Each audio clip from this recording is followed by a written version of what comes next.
मुख्यमंत्री शिवराज सिंह चौहान ने प्रदेश के 3,50,000 लोगों को घर का तोहफा दिया। दरअसल सीएम शिवराज सिंह चौहान ने प्रधानमंत्री आवास योजना के तहत 3,50,000 विभिन्न हितग्राहियों के लिए 3,50,000 आवासों की स्वीकृति दी है और साथ ही आवास के निर्माण के लिए पहली किश्त भी जारी की है। भोपाल में आयोजित हुए कार्यक्रम में सीएम शिवराज सिंह चौहान ने कहा कि 3,50,000 गरीबों को घरों का सपना पूरा हो रहा है और सीएम के कार्यक्रम के दौरान एक ही क्लिक में 875 करोड़ रुपए हितग्राहियों के खातों में ट्रांसफर भी किए गए।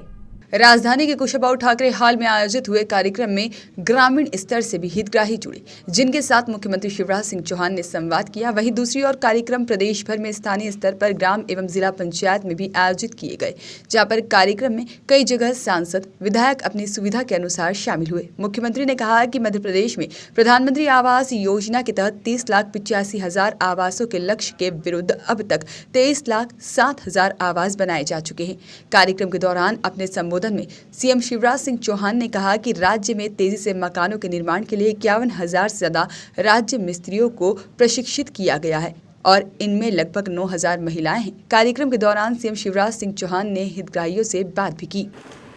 यह मकान के लिए अपने बच्चे अच्छे साफ सुथरे घर में, भले छोटा हो लेकिन ठीक ढंग से रह सके, इसके लिए।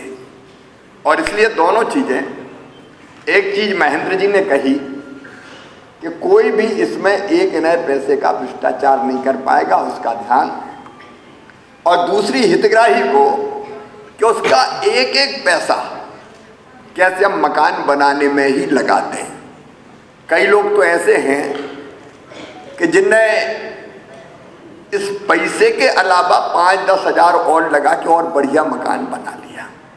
मकान जिंदगी में एक बार बनता है तो ऐसा बनाएं कि लोग कहेंगे वाह भाई क्या मकान है। तो मेरा अपनी बहन से भी यही निवेदन है, अच्छा मकान आप बनाइए। आपको बहुत बहुत सुमरती भाई, आपको बहुत बहुत। वहीं मुख्यमंत्री शिवराज सिंह चौहान ने कहा कि कोरोना की पीक आ चुकी है और सुखद पहलू यह है कि अब मरीजों की संख्या में कमी आ रही है। हालांकि स्कूल खोलने के सवाल पर उन्होंने कहा कि 31 जनवरी तक समीक्षा कर फैसला किया जाएगा। देखिए, एक तो आज का दिन मध्य प्रदेश के गरीबों के लिए ऐतिहासिक दिन है।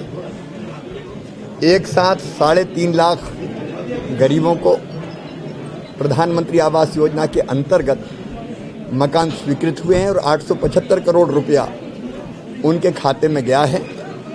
मकान समय सीमा में बने, गुणवत्तापूर्ण बने, उसके लिए आवश्यक व्यवस्था हितग्राहियों के साथ मिलकर करने के प्रयास किए जा रहे हैं। कुल मिला के गरीब कल्याण के अनेकों काम प्रारंभ हुए और कई गरीब बहनों और भाइयों को केवल मकान नहीं, अनेकों योजनाओं का लाभ मिल रहा है। गांव में एक स्वस्थ वातावरण बने।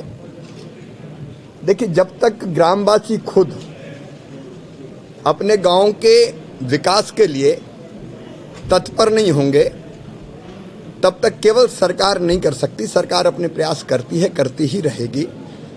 इसलिए एक तो मैंने अपील की है कि हम गांव का एक दिन मनाएं, उसको जन्मदिन भी कह सकते हैं, कोई और नाम भी दे सकते हैं, और वो गांव में ग्राम सभा करके तय कर लें कि साल भर में फलानी तारीख या फलाना दिन हमारे गांव का जन्मदिन होगा या गांव का दिन होगा। जैसे मैंने अपने गांव जैत में तय किया नर्मदा जयंती के दिन, कल गांव के लोगों के साथ मिलके उस दिन हम जितने गांव के लोग हैं, वो किसी भी पद पे हों, कहीं भी रह रहे हों, वो गांव में इकट्ठे हों।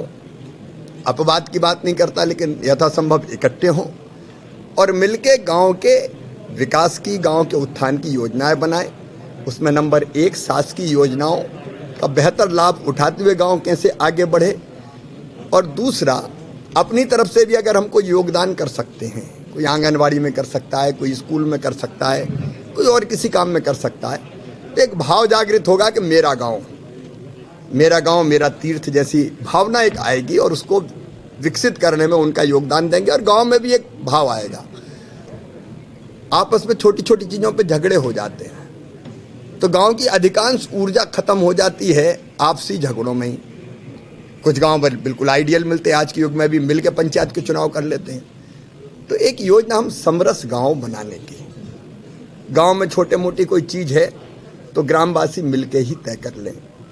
क्यों पुलिस थाने में कोई मामला जाए, कोई रिपोर्ट गांव की थाने में ना हो, आपस में मिलके विवाद सुलझाएं, एक वातावरण आत्मीयता और स्नेह का बने। किसी के घर बेटी की शादी तो पहले भी पूरा गांव का गांव मानता था कि मेरे गांव की इज्जत का सवाल है, वही भाव फिर से जागृत हो।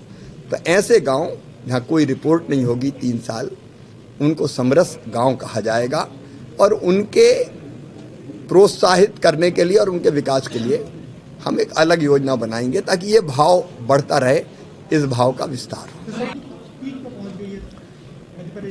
मैं लगातार समीक्षा कर रहा हूँ, अब मामले या तो स्थिर है, नीचे जा रहे हैं लगातार, और मुझे ये लगता है, देखिए बाकी तो कोई दावे के साथ नहीं कह सकता कि पीक के बाद अब मामलों में संख्या में गिरावट आ रही है, तो लगभग पीक आ चुकी है ऐसा मानना है, लेकिन सतर्क और सावधान रहने की आवश्यकता है।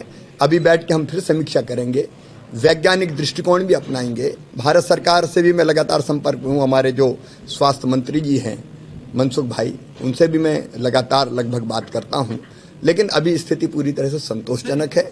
और मैं मानता हूँ कि व्यापक पैमाने पर जो टीकाकरण का काम हुआ है, मध्य प्रदेश में 97% से ज़्यादा सेकेंड डोज लग गए हैं और 97 से ज़्यादा फर्स्ट डोज, 93 से ज़्यादा सेकेंड डोज, और 73% से ज़्यादा लग गए हमारे बच्चों को 15 साल से लेके 17 साल तक की उम्र के। तो लगातार जो डोज लगे हैं उसका भी एक कारण मैं मानता हूं कि कोरोना इस बार मारक नहीं हुआ और आसानी से, अब तो 2% से भी कम लोग ऐसे हैं जिनको अस्पताल में जाना पड़ रहा है। और पूरी चर्चा करके बच्चों को सुरक्षित रखते हुए हम 31 जनवरी तक फैसला कर लेंगे। धन्यवाद।